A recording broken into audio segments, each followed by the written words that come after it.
आज हम लोग बोर्ड परीक्षा 2020 में जो भी प्रश्न पूछा गया था उसका हम लोग अभी सॉल्व करेंगे एक एक करके। ठीक, अब एक नंबर जैसे क्वेश्चन था वो 2 अंक वाला है, उसका नाम है 272 और 232 का यूक्लिड विभाजन एल्गोरिथम से मतलब उसका प्रयोग करके हम लोग को एचसीएफ निकालना है। अब ये क्वेश्चन जो है इस टाइप का यूक्लिड विभाजन एल्गोरिथम के द्वारा जो हम लोग मसा निकालते हैं, ये हर साल 2 नंबर का एक क्वेश्चन आता है, मतलब एग्जाम के दृष्टि से बहुत महत्वपूर्ण है। ठीक ना, अब बहुत ही हल्का होता है। ठीक ना, तो इसको हम लोग सीखेंगे कि इसको बनाना कैसे। बाई देवे अगर ये क्वेश्चन ना है, इस टाइप के दूसरा क्वेश्चन आ जाए, अगर इसको हम लोग सही से बना लेंगे तो उसको ही बना लेंगे। तो इसको हम लोग पहले देखते हैं।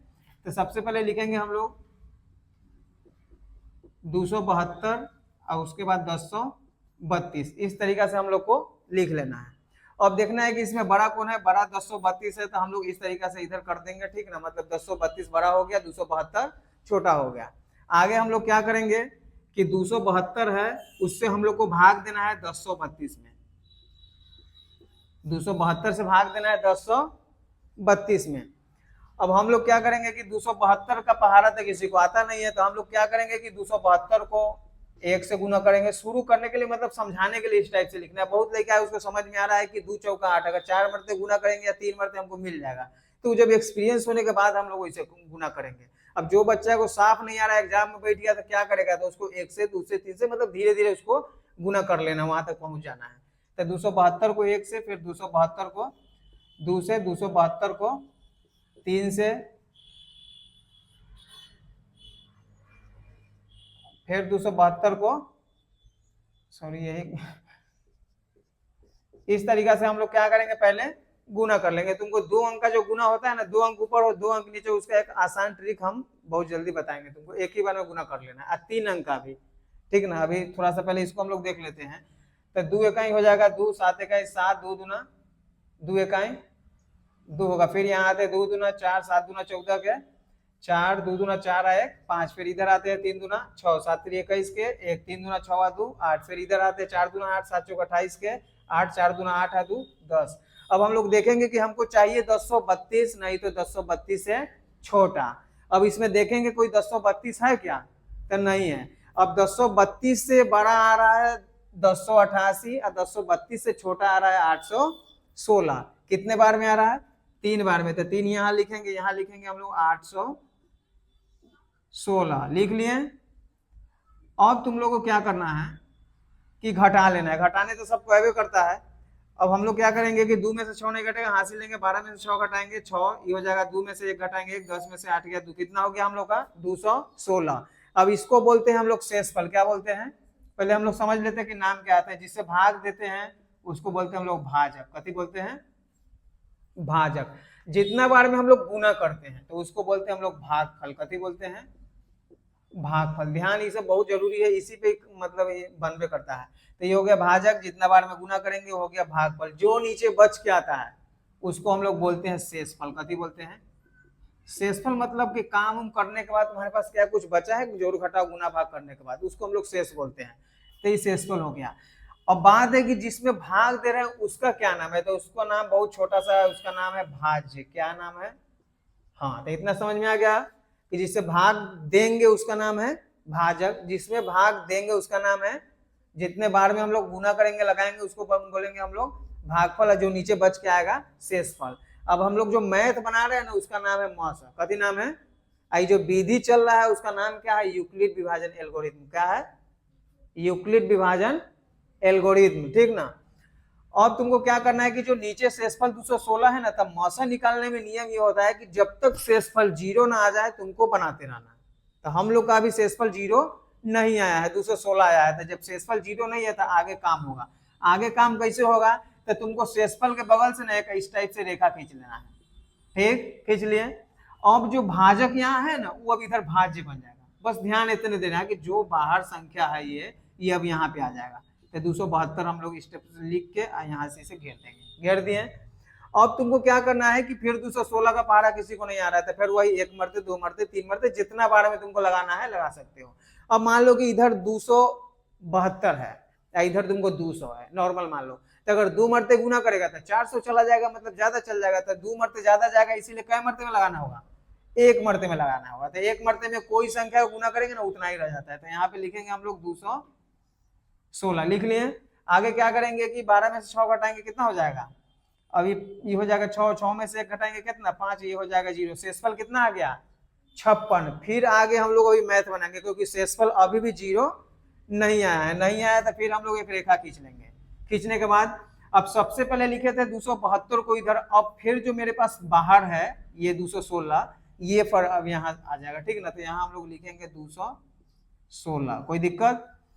आगे हम लोग आएंगे कि 56 को अब फिर बहुत पहाड़ा नहीं आ रहा है, क्या करें, तो भाई गुना कर लो। 56 को 1 मरते, 2 मरते, 3 मरते, 4 मरते, ठीक ना, जितना बार में हाईएस्ट ना, कोई संख्या ज्यादा 9 बार में लगता है, कोई दिक्कत। कितना बार में, हाँ ज्यादा से ज्यादा। बहुत बच्चा है कि सीधे एक बार में लगा देता है 15 मरते 20 मरते, ऐसे नहीं करना है, ज्यादा से ज्यादा 9 मरते जाया जाता है, ठीक ना।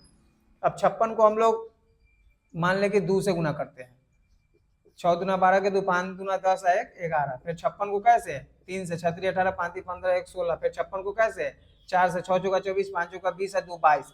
अब देखेंगे कि हमको 216 लाना ही है, तो 216 इसमें कहीं नहीं है, तो इसे हल्का छोटा कौन है 168। कितने बार में लगाए हैं, 3 बार में, 1 6 8। फिर हम लोग जल्दी जल्दी घटा लेंगे। घटाने के लिए क्या करेंगे, 6 में से 8 तो नहीं घटेगा, उन्हें से 80 लेंगे, तो 16 में से 8 घटाएंगे 8, अभी हो जाएगा 1 है, इन्हें दे देंगे 0, और इसे 80 लाएगा 10, 10 में 6 घटाएंगे कितना 4, ये वाला हो गया 0। फिर एक रेखा खींच देंगे, खींच दिए।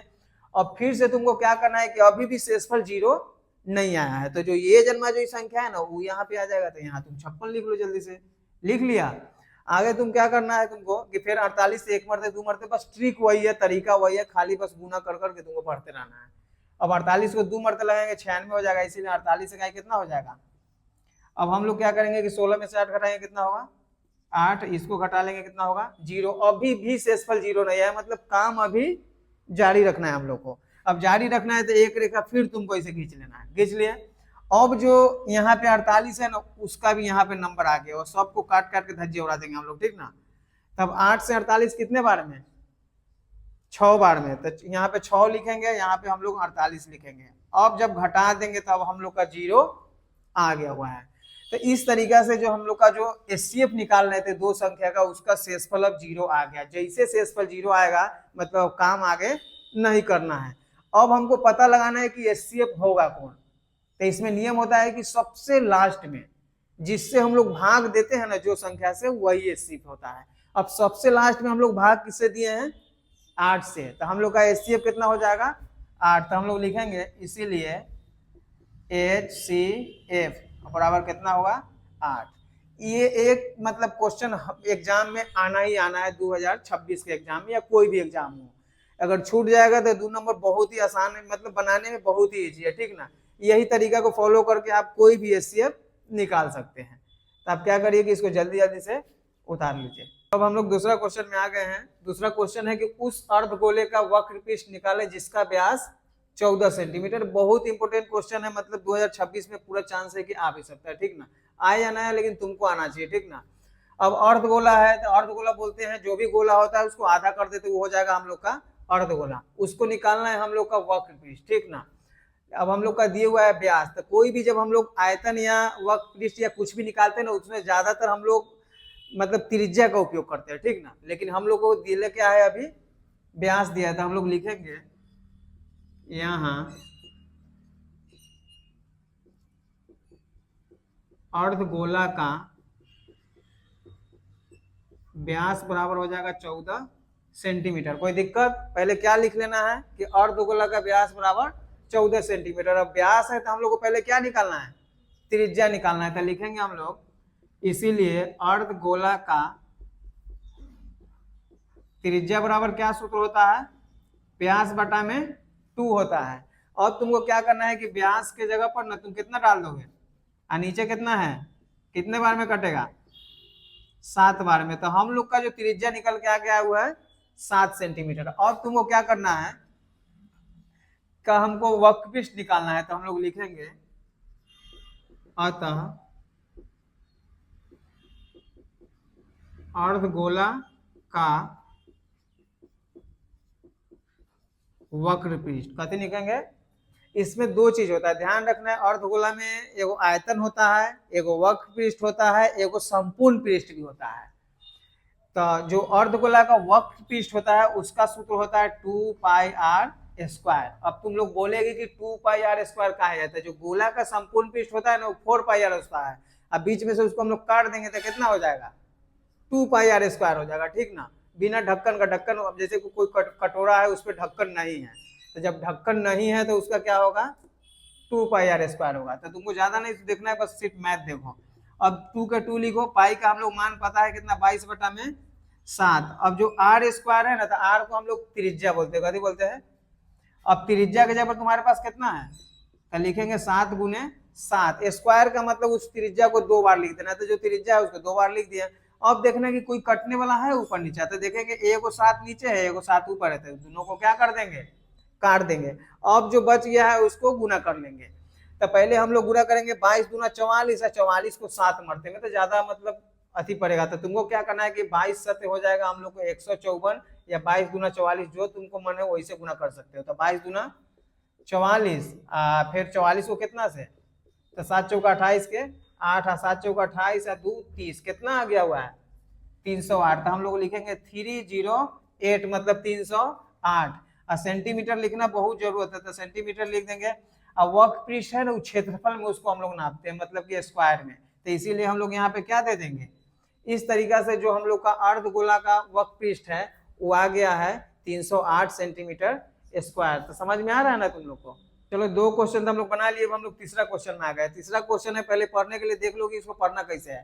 तो tan² 60 degree plus 4 sin² 45 degree plus 3 sec² 30 degree plus 5 cos² 90 degree. अब सबके बटा में है cosec 30 degree plus sec 60 degree minus cot² 30 degree, ये है। अब हमको क्या करना है कि इसका मान निकाल देना है। तो मान कैसे निकलेगा, तो तुमको tan 60 डिग्री के मान पता होना चाहिए, sin 45 का पता होना चाहिए, sec 30 का पता होना चाहिए, इस टाइप का सब तुमको पता होना चाहिए।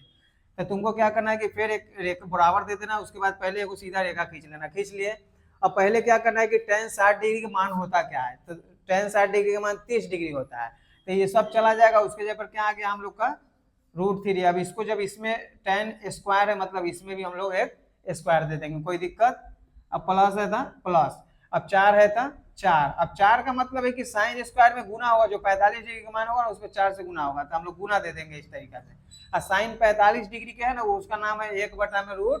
तो इसको तुमको क्या कर लेना है, स्क्वायर कर लेना है। फिर प्लस है था प्लस दे दो, 3 के 3 दे दो।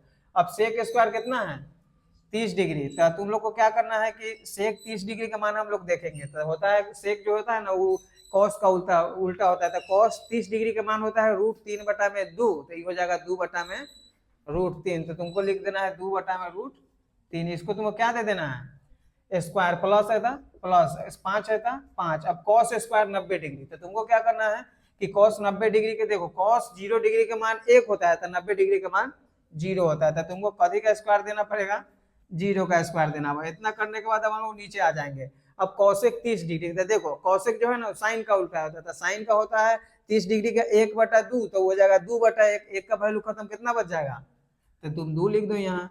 अब sec 60 डिग्री का, तो देखो cos 60 डिग्री का होता है 1/2, तो इसको हम लोग उलट देंगे तो 2/1, तो कितना हो जाएगा 2।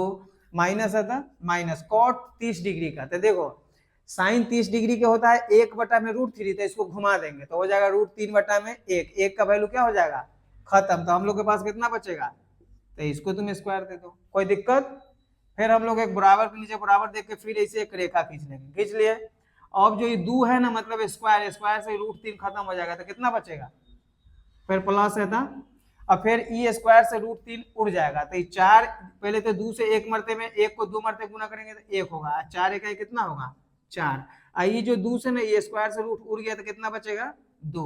फिर प्लस है था प्लस, फिर ये अपना से अब हम लोग पहले क्या करेंगे कि हटाने का कोशिश करेंगे ब्रैकेट, तो 2 दूना 4, आई 3 जो है ना ऊपर जाकर गुना हो जाएगा, तो 4 तिहाई 12 लिख लो यहाँ। आई फिर ये जो √3 है ना स्क्वायर से अपना उड़ जाएगा, तो उड़ गया तो कितना बचेगा 3। फिर प्लस है था प्लस। अब देखो 0 को स्क्वायर करेंगे 0 है, 0 से फिर 5 में गुना करेंगे तो 0। इससे पता चला है कि 0 को कुछों से गुना करो क्या होगा 0 हो जाएगा। तो तुम लोग मान लो यहाँ क्या हो गया। आगे हम लोग नीचे आते हैं, 2 को 2 से जोड़ देंगे तो कितना हो गया। अब फिर ये है ना ये अपना से उड़ा देगा, करा कि हम जो है ना अपना रूट उड़ाना चाहते हैं, तो स्क्वायर से रूट उड़ गया तो कितना बचेगा, तो 3 लिख दो यहाँ पे। फिर एक रेखा खींच लेंगे। और तुमको क्या करना है कि 0 का वैल्यू खत्म है, यहाँ पे हम लोग क्या करेंगे तो भिन्न का जोड़ कर लेंगे। क्या करेंगे 1 2 3 4, 1 का वैल्यू खत्म 1 2 3। अब हम लोग इसके नीचे कुछ नहीं है, यहाँ 2 है यहाँ 3 है, तो 2 3 का लघुत्तम लेंगे तो कितना 6। अब 2 अब यहाँ पे 1 है तो 1 से 6 6 मरते में तो 76 18, 2 तिया 6 तो 4 तिया 12, 3 दूना 6 तो 12 दूना 24। इस तरीका से लिख लेंगे हम लोग। अब 4 में से 3 घटाएंगे कितना बचेगा 1 बचेगा। अब हम लोग का यहाँ है कि 1 का वैल्यू कुछ देर में क्या हो जाएगा खत्म। अब हम लोग ऊपर वाला जोड़ लेंगे तो 18 12 तो कितना 30, और 30 में 24 जोड़ेंगे तो कितना हो जाएगा 54। तो यहाँ पे हम लोग लिखेंगे कितना 54, अब बटा के नीचे कितना हो जाएगा 6। अब 54 को 6 से कै मरते में, तो यहाँ 9 लिख दो। तो इस तरीका से ये आपका क्या हो जाएगा आंसर। तो उम्मीद है कि आपको पूरा समझ में आ गया हो। जल्दी जल्दी आप लोग उतार लीजिए।